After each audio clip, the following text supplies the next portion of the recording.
د زابل ولایت په شاجوی ولسوالۍ کې پر 300 جریبه دولتي ځمکه چې د اجارې په ډول یو پانګوال ته ورکړل شوې وه د هغه له لوري ورباندې یو زراعتي او تجارتي کمپلیکس جوړیږي چې نن یې د کرهڼې او مالدارۍ د وزیر د زابل د والي او یو شمېر نور مسؤلینو په حضور کې د کار د پیل ډبره کېښودل شوه.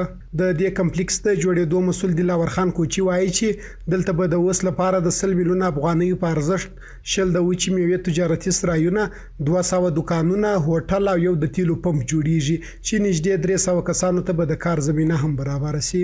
دغه پر 300 جریبه باندې آباد هیواد نامه کمپلیکس ما اراده کړې و. نن مې ابتدا وکړه پر مخ ان شاء الله امید لرم چې دا په سر ورسوم. په اول سر کې موږ 100 میلیونه سرمایه گذاري په دا ځای باندې کوو. دا 300 جریبه ده، 1.5 سل موږ زراعت ورکړی ده، 1.5 سل مو تجارت ته راګرځولی ده. تجارت په بخش کې پر دې ځای باندې 200 دکانه راځي، پټرول پمپ راځي، هوټل راځي، ترانسپورت راځي. بیا موږ 10 منډیانې وراچولې دي د وچې میوې لندې میوې دپاره. په جوړ شوو مراسمو کې د زابل والي ملا شیر محمد شریف د دې کمپلیکس و جوړیدونکو پنګوال ته د هر ورځ همکاري ډاډ ورکړ.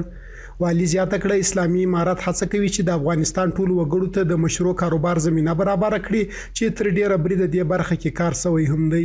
دا اول ځل د الحمدلله چې دا د مکتاس ګورو چې زابل ولایت د شاجوی په ولسوالۍ کې دا 300 جریبه ځمکه دا قدرمن تجار الله جل جلاله د تنور توفیق ورکړي.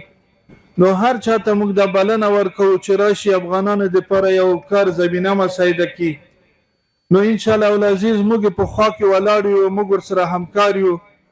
دوی غاګ به تر وزیر صاحب پورې رسو، دوی غاګ به تر ریاست الوزرا پورې رسو. دغه ولسونو غاګونه به موږ ان شاء الله تر جناب علی قدر امیر المؤمنین حفظه الله تعالی پورې رسو.